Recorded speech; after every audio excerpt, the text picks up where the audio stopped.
Jason Statham was just there to watch a fight. But when a teenage boy was thrown into the ring to be humiliated and broken in front of a bloodthirsty crowd, Jason did something no one expected. He stood up, he stepped in, and what happened next turned a brutal night into a moment the world would never forget. To stay with us until the very end to witness the full story, because the real fight didn't end in the cage, and what Jason uncovered could change everything. He didn't come to fight that night. Jason Statham, name known across the world for playing hard men with harder fists, had arrived quietly, almost anonymously, slipping through the back entrance of a low-lit venue just off the Las Vegas Strip. No red carpet, no cameras, no entourage, just Jason, a man who once lived in the chaos of real fights, now trying to leave the violence behind. It was supposed to be a casual night. An old friend had invited him to an underground fighting event. Nothing official, nothing regulated, no rules that mattered, just fists, bets, and blood. Jason wasn't new to this world, but something about the atmosphere felt different, darker, hungrier. The crowd wasn't there to admire skill. They were there to see someone get hurt. He stood near the edge of the crowd, arms folded, silent, observing. Around him, faces lit by neon and greed screamed for blood with a kind of twisted joy. A younger version of himself might have been in that ring, fighting for pride or a paycheck. But now, Jason had seen enough pain to know where these roads lead. He was done with being the spectacle. But no matter how far you walk from your past, sometimes it finds its way back. A ring announcer's voice echoed through the speakers, distorted and arrogant, calling out the next fighters. People roared with excitement. Jason didn't react. He scanned the cage, then the crowd, then the promoter, a man in a gold chain and cheap cologne, grinning like the devil at a poker table. Someone tried to get Jason to bet. He just gave them that quiet look, the one that shut people up without a word. The first few matches were brutal but predictable. Brawlers with big muscles, small brains, and no idea how to control a fight.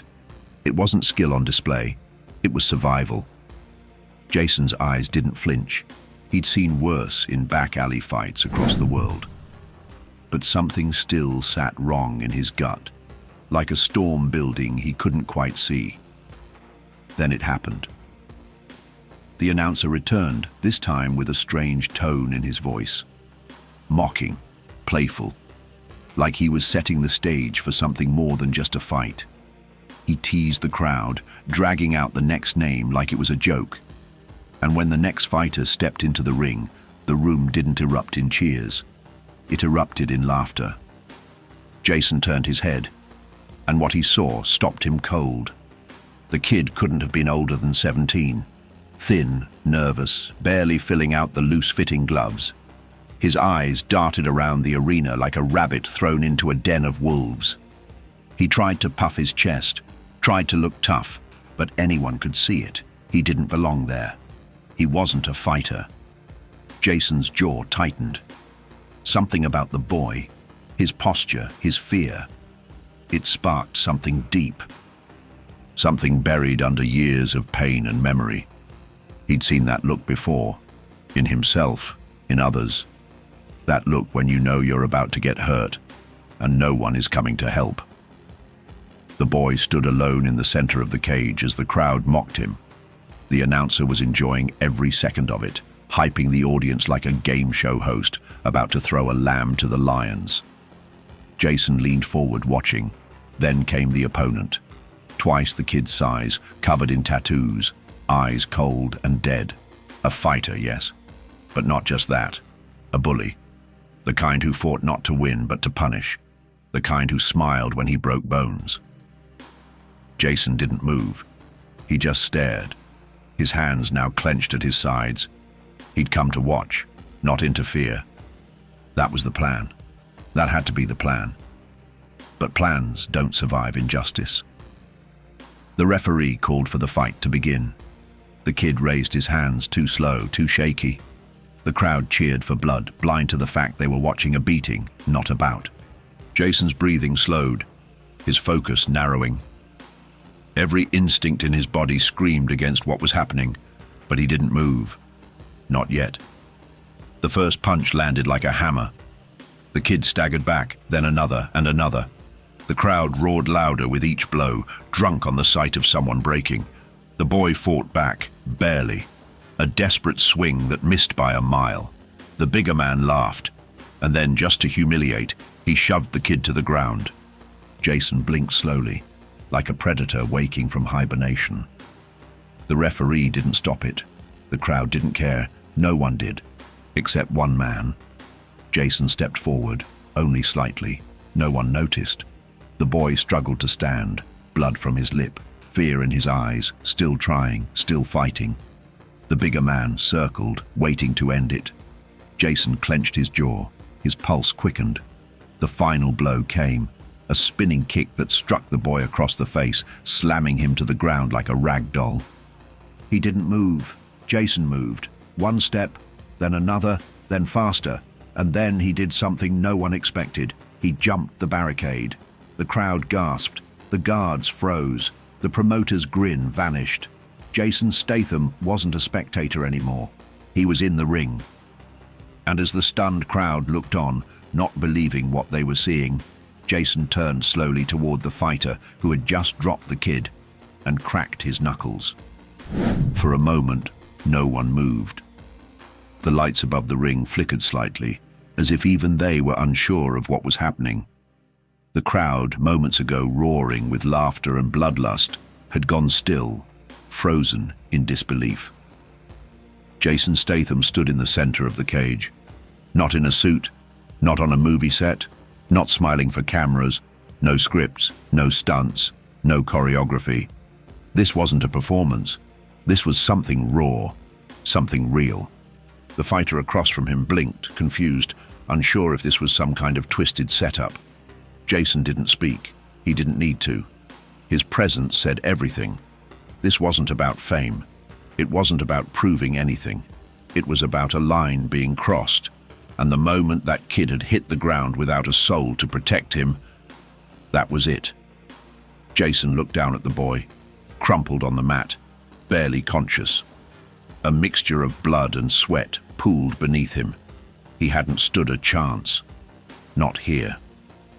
Not against that. And yet, he'd tried. God, he'd tried. Jason took a slow step forward. The referee raised a hand as if to stop him, but dropped it just as quickly. Everyone in that building knew what Jason was capable of. But this wasn't the Jason from the movies. This was the man who'd earned those roles with real fists and real scars. The promoter shouted something from outside the ring, panicked, trying to save face, but his voice was lost in the silence. No one cared what he had to say anymore. The big fighter finally stepped forward, squaring up, still unsure but too proud to back down.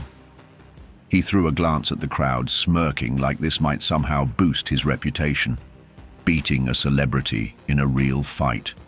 He cracked his neck, flexed his arms, ready to play the tough guy. Jason just stood there.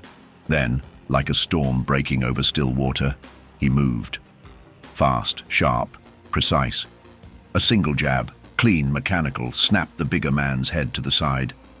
It wasn't about power. It was about timing, placement. Years of experience condensed into one explosive motion. The crowd erupted.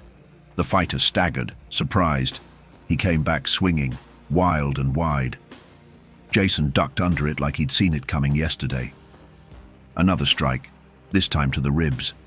Controlled, measured, and painful. The man grunted, his confidence cracking. Jason didn't stop. A low kick swept the brute's stance. He stumbled, then a hook, then a spinning elbow. Each movement like a page out of a book Jason had written in blood and sweat over a lifetime. He wasn't fighting to entertain. He was fighting to send a message. The crowd didn't cheer for violence now. They cheered for justice. Because everyone watching had felt it. That knot in the chest when something's not right. That anger when power is abused. And now, for the first time that night, something felt right. The fighter collapsed under the weight of it all.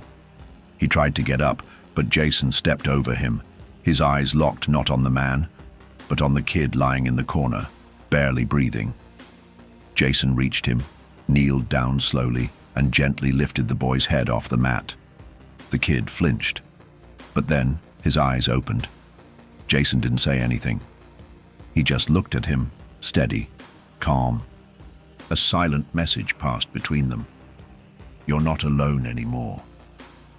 The crowd watched in stunned silence as Jason helped the kid sit up. The promoter barked orders, but no one was listening. Every phone in the room was pointed toward the cage now. Recording the moment, a legend reminded the world that heroism doesn't require a script. Jason stood, supporting the boy, walking him toward the edge of the ring. A man in a cheap suit tried to block the way, probably security. Jason didn't even look at him, he just kept walking. The man stepped aside like his body had made the decision for him.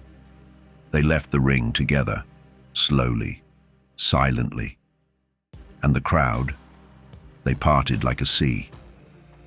Outside, the night air hit cold and sharp, but Jason barely felt it. He sat the kid down on the steps, handed him a towel, and watched as he tried to catch his breath. There was no big speech, no dramatic one-liner, just presence, just a man who refused to look away. The boy nodded, barely able to speak. His lip was split, his eye already swelling shut. But there was something else there too. Gratitude, the kind that doesn't need words. Jason pulled a small card from his pocket and placed it in the boy's hand. No name, no branding, just a number, a door, a way out. He stood and looked back toward the warehouse behind them. The glow of the ring still pulsed through the windows.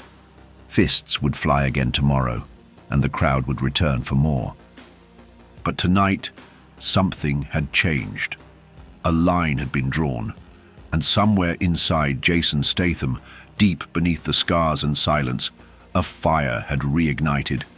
Not the kind that seeks revenge, but the kind that protects, the kind that defends. Because there are moments in life when silence is betrayal. And sometimes all it takes to remind people of what's right is one man willing to stand. And Jason had stood. He turned to walk away, but just before he reached the car, his phone buzzed. He checked the screen, a private message. No name, no sender, just 6 words. "You should have stayed out of it." Jason narrowed his eyes, screen still glowing in his hand, and slowly looked back toward the warehouse, already knowing this wasn't over. The message stayed on the screen longer than it should have. 6 simple words, cold and calculated, but enough to pull Jason back into a world he thought he'd left behind. "You should have stayed out of it." He didn't respond, didn't need to. That kind of message didn't come from amateurs. It wasn't just a threat. It was a warning, a signal, a promise that stepping into that ring hadn't just interrupted a dirty fight. It had disrupted a business, a system. And systems like that don't like getting exposed. Jason locked the phone and slipped it into his jacket. His jaw was tight, his heartbeat slow. He'd felt this before, in alleyways, in back rooms, in places where justice had to be taken, not asked for. The boy had been taken away in an ambulance minutes earlier, escorted by paramedics who couldn't meet Jason's eyes, maybe out of respect, maybe out of shame, but at least the kid was alive. That was what mattered. Still, the night wasn't over. Jason didn't drive home. He went back, not through the front, not through the noise and lights.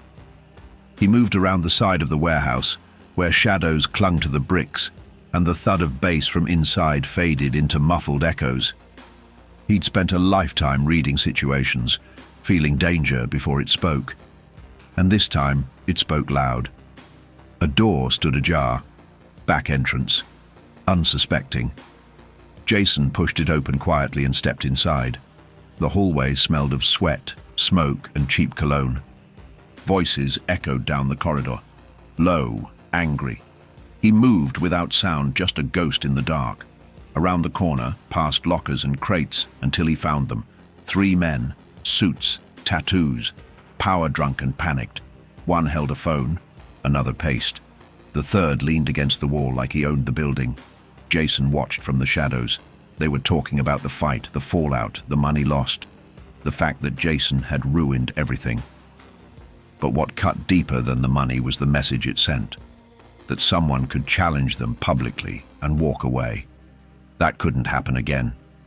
Jason stepped forward. No words, just presence. All 3 turned, startled, but it was too late. He moved like smoke and fire, fluid, precise, unstoppable. The first man barely had time to draw breath before Jason struck. One movement collapsing him to the floor.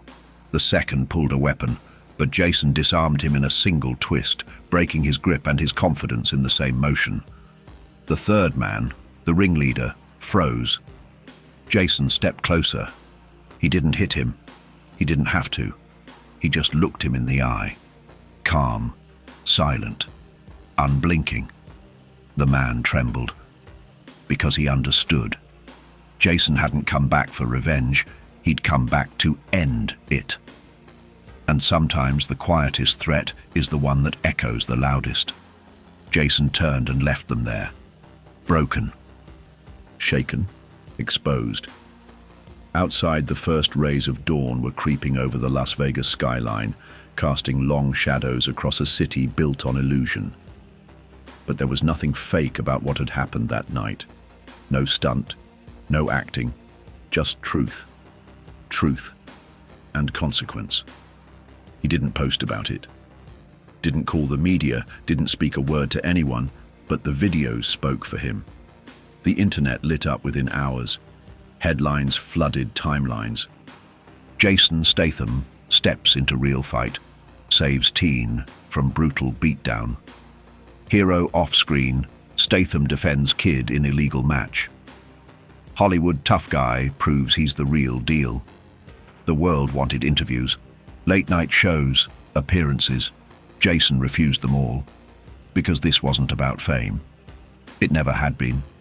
He trained quietly the next morning like he always did, in an old gym with no press, no mirrors and no fans.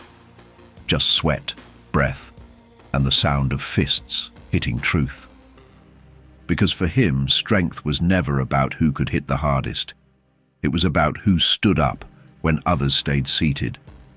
And that night, Jason had reminded the world of something important, something forgotten in the noise of celebrity and screens. Real heroes don't wait for cameras. They move when no one's watching. But this story doesn't end there, because days later, when the smoke had cleared and the hype had died down, something arrived at Jason's door. A small envelope. No name. No return address. Inside, a photograph of the same kid, older now, stronger, wearing gloves, standing in a gym Jason knew well, and on the back, written in shaky ink, just 6 words. Thanks for standing when no one would. Jason smiled, but then, underneath the photo, a second message, different handwriting, clean, precise. He wasn't the only one watching. Jason held the note in his hand, eyes narrowing, not in fear, but in recognition.